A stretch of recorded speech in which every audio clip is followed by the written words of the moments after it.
Dios le bendiga en esta preciosa tarde, quien les habla su hermano y amigo el pastor Santiago Alberto. Y en esta tarde te vengo a dejar un mensaje muy contundente, muy sublime. Y se encuentra en Santiago capítulo 4, verso 4. Dice: oh almas adúlteras, ¿no sabéis que la amistad del mundo es enemistad contra Dios? Y todo aquel que se constituye amigo del mundo se constituye enemigo de Dios. Yo no sé, hermano, cómo hay cristianos que están viendo supuestamente juego de pelota. Los juegos de pelota son del diablo, son de Satanás, son de los demonios. Cristianos que eso da pena y vergüenza, que se saben más un partido del Licey, de las Águilas, del Escogido, de los Toros, que la Biblia. Tú ves que no defienden la Biblia, pero defienden su juego de pelota del diablo. ¿Quién patrocina la pelota? Satanás. ¿Cuántos problemas no se arman en un play? Bueno. Me acomodo por acá ya que el video terminó. Eh, para los que no saben, este pastor se llama Santiago. No sé su apellido. Él es pastor de una de las iglesias de los muy conocidos Rabacucos que hacen vida en República Dominicana. Yo he observado a los Rabacucos como desde hace un año y bueno, cuando tengo un día estresado, los veo para desestresarme. Pero bueno, olvidándonos ya del tema serio. Debemos decir lo siguiente y compartirlo desde el punto de vista personal. En mi comunidad o municipio jugamos al fútbol de forma quizás amateur y se realizan algunos campeonatos. Recientemente, el año pasado, jugamos un campeonato cristiano a nivel estatal y pudimos ganar a nivel nacional. Envío un saludo muy especial a los muchachos y mis hermanos de las iglesias que conformamos este equipo, la iglesia del Pastor Reni, Betel, Rey Viene y por supuesto Antorcha de Salvador. Fue una bonita experiencia y jugamos entre cristianos, así que pienso que no todo es pecaminoso en sí mismo. Ahora, debemos entender algo y comparto esto a nivel personal. Hace años veía partidos de fútbol, recuerdo que los sábados veía la liga inglesa desde temprano, prácticamente desde las 8 hasta las 12.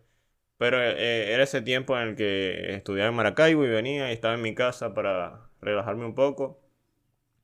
Y bueno, es normal que en la juventud, cuando no trabajas, le dediques tiempo. Luego la vida sigue, se vuelve más dinámica, ya no queda tanto tiempo. En lo personal, no veo fútbol religiosamente, los partidos como tal, porque cuando no estamos en una cosa, estamos en otra.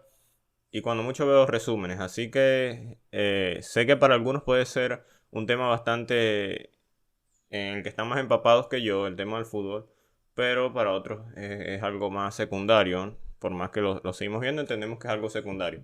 Ahora, tildar esto de pecaminoso en sí mismo no me parece correcto. Recuerdo que tengo un amigo, el cual me ahorro su nombre, que es cerca de donde resido. Él asistía a una iglesia donde le prohibían jugar fútbol porque era pecado. Eso lo decía el pastor y no era solo gente de República Dominicana, sino que aquí en Venezuela y en algunas regiones del país todavía se ven esas cosas, aunque eso ha ido minorizándose o disminuyendo. Y era bastante, yo lo decía bastante cómico porque él estaba en la cancha y siempre prácticamente estaba pendiente que no fuera a pasar su pastor por allí. O cuando venía a la casa tenía que vestirse de cierta forma porque si estaba vestido con ropa de hogar, entonces se le juzgaba y se le criticaba. Pero eso es lo que pasa cuando tú haces eisegesis. Le incluyes al texto, le metes al texto tu pensamiento para justificar tu pretexto. Ahora, hay gente que vive del fútbol profesionalmente, que es disciplinada, que lleva una dieta, que va al gimnasio, que se dedica al fútbol como un trabajo. Ahora, en los ambientes laborales, los que han hecho pasantía o trabajado en empresas, sabemos que hay disputas. Hay veces que hay disputas por los puestos laborales, por un lugar más alto por cuestiones de salario, por obtener un proyecto o tener tal favor del alto mando para poder tomar decisiones. Y siempre hay esas riñas en el trabajo. Y no por eso vas a salir corriendo del trabajo y a extraerte del mundo y salirte o vivir en una burbuja. Eso es algo irrisorio. Por otro lado, también pasa en el béisbol. Por más que puede ser en el aspecto del béisbol o del fútbol, también hay problemas, sí, obviamente se han agarrado, pero el básquet lo inventó hasta donde sea un cristiano. Y por eso es que el baloncesto es un deporte prácticamente de poco contacto, por lo mismo, pero en el básquet también se han agarrado a golpes, así que decir que eso es pecaminoso porque han hecho esto y aquello no me parece un argumento correcto y luego vamos a ir a estudiar el texto de Santiago 4:4, que es el que cita el hermano, y cómo obviamente se hace eisegesis y no exégesis. Se le incluye allí ideas al texto que el autor no quiere transmitir y que no estaba pensando él transmitir esa idea que hoy se interpreta de esa manera. Volviendo a ese tema, hay personas que juegan al fútbol que son cristianas, que con su dinero aportan a sus iglesias, aportan a instituciones, a ONG. Entonces, no puedes decir que el fútbol o el béisbol es del diablo y entonces Kaká o Falcao, hasta donde sé que son cristianos, y otros se van a ir al infierno. Por eso, es una exageración o que están descarriados y que tienen que arrepentirse. Eso es una total exageración.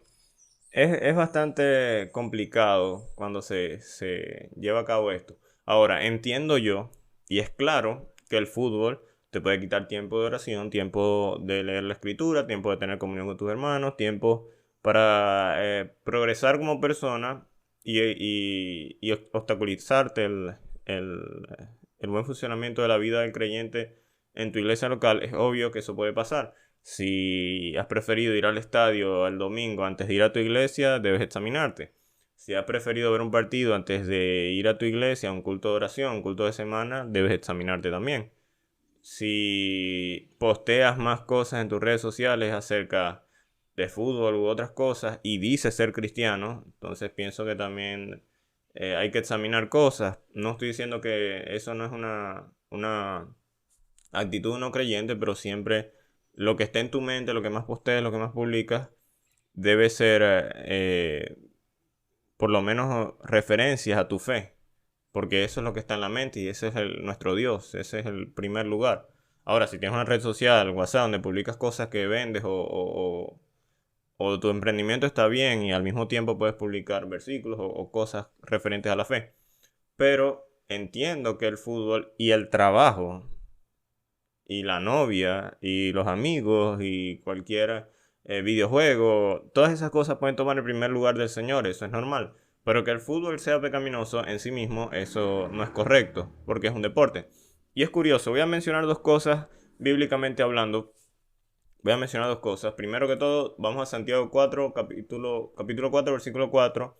Dice, o almas adúlteras, ¿no sabéis que la amistad con el mundo es enemistad contra Dios? Cualquiera pues que quiera ser amigo del mundo se constituye enemigo de Dios. Debemos entender y preguntarnos, Santiago, el de la Biblia, no el pastor Santiago del video, el de la Biblia, estaba pensando en el fútbol. ¿Existía el fútbol en el tiempo en el que este apóstol escribió esta carta? Obviamente no, es algo obvio, ¿verdad? No existía el fútbol. Entonces no puedes decir que él se está refiriendo al fútbol y meterle eso al texto e incluirle eso para decir, bueno, aquí dice que la amistad con el mundo es enemistad contra Dios, así que todos los que juegan fútbol o ven su juego de pelota están en pecado. Eso es algo ilógico y no tiene fundamento bíblico. ¿Qué quiere decir la amistad con el mundo? Bueno, vamos a versículos anteriores. Versículos 1, 2 y 3 dice, ¿de dónde vienen las guerras y los pleitos entre vosotros? ¿No es de vuestras pasiones las cuales combaten en vuestros miembros? Codiciáis y no tenéis, matáis y ardéis de envidia y no tenéis y no podéis alcanzar. Combatís y lucháis, pero no tenéis lo que deseáis porque no pedís. Pedís y no recibís porque pedís mal para gastar en vuestros deleites.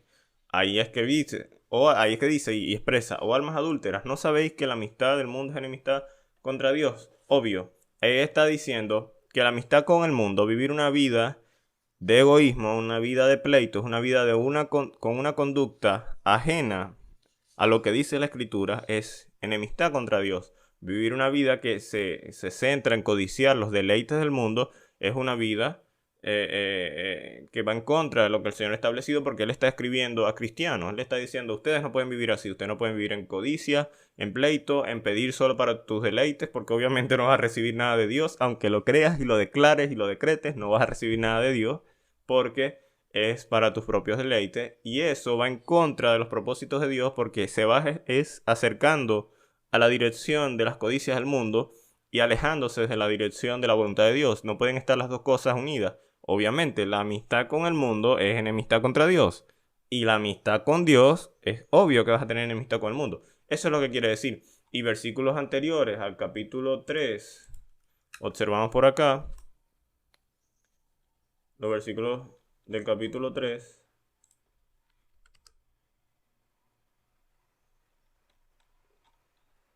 Versículos 16 y 17 y 18 dice: porque donde hay celos y contención, allí hay perturbación y toda obra perversa. Pero la sabiduría que es de lo alto es primeramente pura, después pacífica, amable, benigna, llena de misericordia y de buenos frutos, sin incertidumbre ni hipocresía.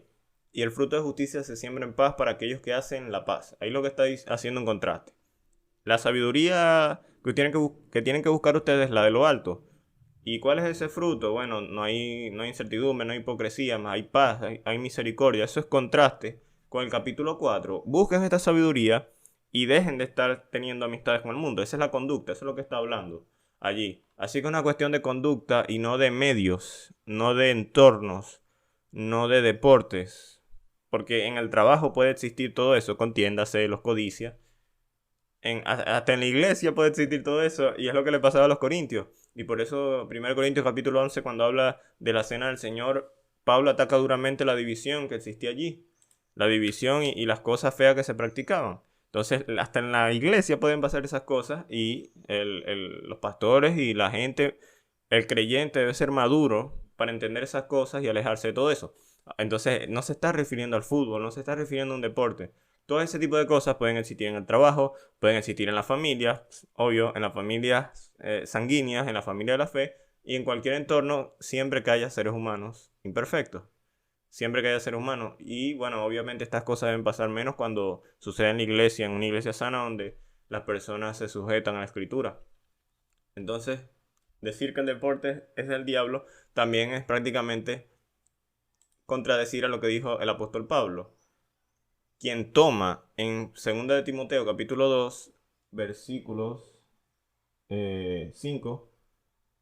2 de Timoteo capítulo 2 versículo 5 toma la idea del atleta.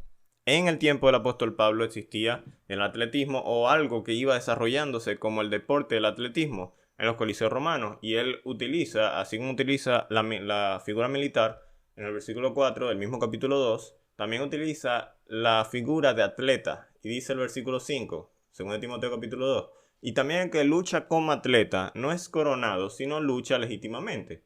Y ahí viene a hablar del labrador. Así que Pablo utiliza esa figura para decirle a Timoteo: mira, estás en tu carrera, debes correr correctamente la carrera de Jesús, la carrera de la fe, y ser limpio con la predicación de la palabra, ser un obrero aprobado, el mismo capítulo 2, versículo 14. Entonces, si el apóstol Pablo utilizó esta figura, no la vio pecaminosa en sí, porque si era mala, diabólica, dicha figura, entonces, ¿para qué la usa el apóstol Pablo? Se equivocó. Así como la figura de la milicia, o los sistemas militares de defensa de una nación no son malos en sí mismos, sino necesarios. Otra cosa es lo que se hace con ellos si se abusa, se corrompe, se usa para corrupción, como en ciertos países, para mantener una rosca política allí. Eso es otra cosa. Pero no quiere decir que hay que eliminarla, porque todo país necesita un sistema de defensa. Israel lo tiene, Estados Unidos lo tiene, las potencias lo tienen, es necesario. Y el deporte en sí también es necesario. En el deporte se crean empleos, todo, siempre y cuando esté ajenos a las apuestas, ajenos al consumo de drogas y estupefacientes, lo cual se ha minimizado con el sistema de dopaje y todo eso, o en la que se hacen los exámenes, todo eso ha ido disminuyendo. Así que el deporte en sí mismo no es malo. Esto es lo que pasa cuando, vuelvo y repito, haces eisegesis, le metes al texto, en vez de extraer del texto la idea. Y bueno, Hebreos, capítulo 11, también, capítulo 12, habla de que debemos correr con paciencia la carrera que tenemos por delante. Y eso es otra figura deportiva utilizada en la escritura, para decir que bueno, esa es nuestra carrera de la fe. Correr con paciencia la carrera que tenemos por delante, quitándonos el peso del pecado que nos asedia. Y entonces es otra idea que yo creo que usa Pablo. Algunos dicen que el autor de Hebreos no es Pablo, pero para mí hay teología paulina allí, claro. O fue Pablo o fue un discípulo de Pablo quien escribió a los Hebreos. Así que no me extiendo más, sé que el video se fue un poco largo. Estas cosas a veces dan risa. No quiero faltar el respeto a nadie, pero dan risa. Y bueno, gracias al Señor que pudimos crecer en una iglesia donde se intenta hacer exégesis, extraer de la escritura en vez de meterle a la escritura y no estamos lidiando con todas estas cosas o creyendo todo esto porque hasta cierto punto eso te hace una especie de persona que se tiene que aislar del mundo, que se tiene que aislar. Y no hay nada en la Biblia que diga que debes aislarte del mundo porque eso es pecado y aquello es pecado. Debes estar en el mundo, pero no practicar las cosas del mundo. Sí, me doy a entender. Obviamente estamos en el mundo, y es lo que dijo el Señor Jesucristo. No te pido que los saques del mundo, sino que los guardes. Que los guardes y los preserves de la contaminación del mundo, contaminación de pecado. Obvio, el Señor nos va a sacar del mundo porque para eso está la iglesia, para predicar y salvar a otros que estaban en nuestra condición. Pero todo debe hacerse con decencia y orden. Que el deporte no nos obstruya nuestra relación con el Señor. Que el fútbol no nos quite tiempo para orar y tener comunión con nuestros hermanos. Que el tiempo que dedicamos para ver un partido no nos quite otras responsabilidades necesarias en la casa, sea laboral, sea tiempo con la familia. Porque sí puede ser un ídolo, puede convertirse en un ídolo, así como la tecnología, así como el trabajo, así como los estudios. Pero todo debe filtrarse por la escritura correctamente y tener puestos los ojos en Jesús. Así que bueno, hermano, espero que el video haya sido de bendición. Un saludo.